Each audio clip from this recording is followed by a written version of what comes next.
सोचिए, जिस देश में एक चपरासी नौकरी पाने के लिए आपको एड़ी चोटी का जोर लगाना पड़ता है, डिग्री दिखानी पड़ती है, कड़ी इम्तिहान से गुजरना पड़ता है, क्या उसी देश को चलाने के लिए किसी योग्य की ज़रूरत नहीं है?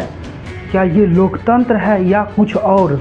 नमस्कार, मैं हूं आपके साथ एक और ऐसे सवाल के साथ जो आज हर युवा के सीने में सुलग रहा है। एक तरफ हमारे देश के लाखों होनहार युवा है, डिग्रियां हाथ में है, आंखों में सपने हैं, लेकिन वो आज भी बेरोजगार है। वो एक सरकारी नौकरी पाने के लिए अपनी सारी जवानी दांव पर लगा देते हैं। फिर भी इस देश का दुर्भाग्य देखिए, इतना सब कुछ होने के बाद भी वो बेरोजगार ही रह जाता है।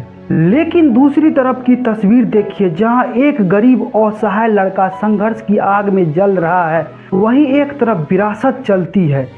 एक नेता का बेटा किसी संघर्ष के, किसी भी परीक्षा के सीधे नेता या मंत्री की कुर्सी पर बैठ जाता है। इसे ना रीजनिंग के सवाल हल करने हैं, ना पॉलिटी रटनी है, बस सरनेम ही काफ़ी है। क्या यह वही पुरानी कहानी नहीं हो गई है कि राजा का बेटा ही राजा बनेगा? जहां एक तरफ चपरासी की नौकरी के लिए परीक्षा और योग्यता जरूरी है, वहीं दूसरी तरफ देश को चलाने वाले नेताओं के लिए कोई मापदंड क्यों नहीं? अब तक सत्ता का ये हनन चलेगा, जहां एक तरफ लाखों पढ़ा लिखा युवा बेरोजगार है, वहीं दूसरी तरफ नेता का बेटा नेता बन रहा है। क्या यह वही पुरानी कहानी नहीं हो गई जो पहले चलती थी, राजा का बेटा ही राजा बनेगा?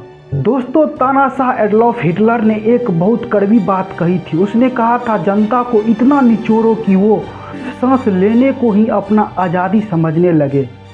आज के हालात देखकर क्या आपको ऐसा नहीं लगता है कि हम उसी दिशा में बढ़ रहे हैं?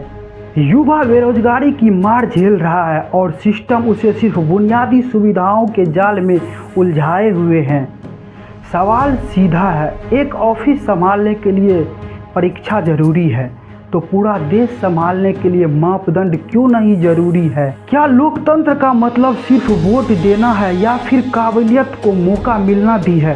क्या हम वाकई आज़ाद है या फिर हम सांस लेने को ही अपनी सबसे बड़ी उपलब्धि मान बैठे हैं? याद रखिए, अगर सिस्टम नहीं बदला और काबिलियत को उसका हक नहीं मिला तो ये लोकतंत्र सिर्फ कागजों पर रह जाएगा। आज हमें सोचना होगा कि ये देश काबिलियत से चलेगा या सिर्फ विरासत से। सवाल कड़वा है लेकिन ज़रूरी है। क्या आप इस राजा के बेटे वाले प्रथा के खिलाफ है? अपनी आवाज़ कमेंट बॉक्स में